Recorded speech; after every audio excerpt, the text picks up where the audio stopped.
Hey guys, Coach Jonny Carter with the Chicago Fire. Have another English Premier League opinions piece for world-class coaching. Fantastic weekend of Premier League football, but of course the talking point was the Manchester derby. The title-winning game, of course, that it was supposed to be for Manchester City, didn't happen that way. It was fantastic, a Premier League epic. I thought it was a wonderful game of football. Really enjoyed the drama as well as the tactics that were going on. Very, very interesting game. Loved every minute of it. Manchester United, deserved winners.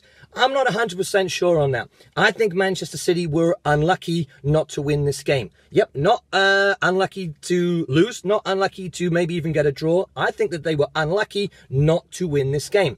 As good as Manchester United were in the second half, there's a couple of reasons for me to suggest Manchester City were unlucky in this game.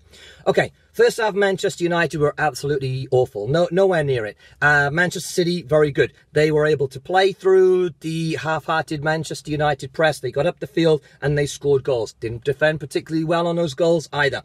So Manchester City, well done. Second half changed a little bit. Manchester United made a couple of little tactical changes, moved Jesse Lingard out the way, Herrera go backwards a little bit, Paul Pogba, let's push him a little bit higher, maybe move the whole team up a little bit higher. And it worked. I mean, of course it worked. This is where we want to see Paul Pogba.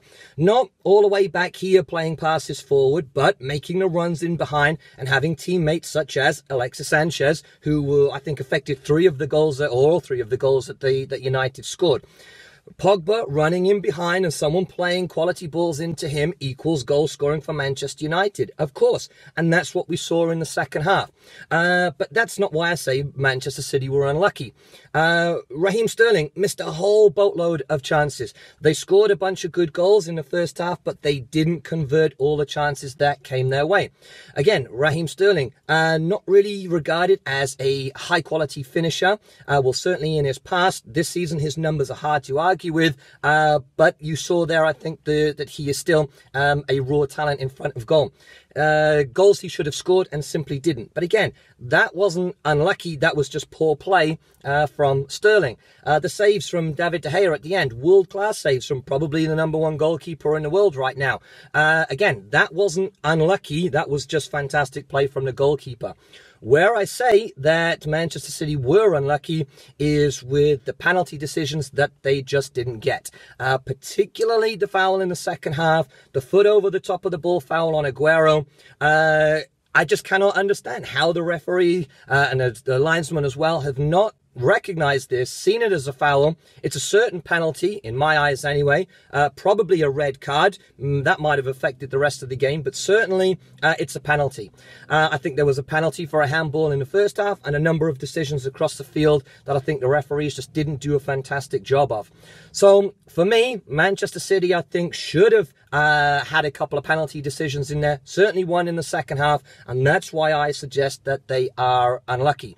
However, a little bit of blame does go on Manchester City because a 2-0 professional team like this, you have to see out that game, and they just didn't. And maybe they're missing a little bit of, I don't know, heart, a little bit of passion, a little bit of professionalism perhaps to let Manchester United back in this game.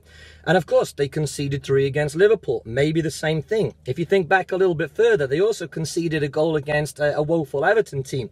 So maybe Manchester City, perhaps not quite as strong as everybody thinks they are. Maybe they don't quite have the passion and the professionalism to see things through.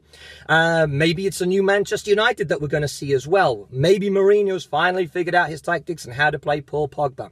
But for me, in this game, as good as Manchester United were in the second half and as good as Manchester City were in the first half, I still suggest that Manchester City were unlucky not to win this game. They should have collected the title on this occasion. They should have got some penalty kicks going there in their direction. Just didn't happen for them this time. Anyway, the two juggernauts go on. Manchester City, I'm sure, will win the Premier League at some point in time, and I'm hoping that we will see a refined Manchester United in the future, so as maybe they can genuinely contend for the title. All right, those are my opinions on what I thought was an epic game of football. If you're a Man City fan and you agree with me, or you're a Manchester United fan and you disagree with me, or you watched the game and enjoyed it, just let us know. Write a couple of comments, like hearing from everybody. So thanks very much for listening, guys, and we'll speak again soon. Bye now.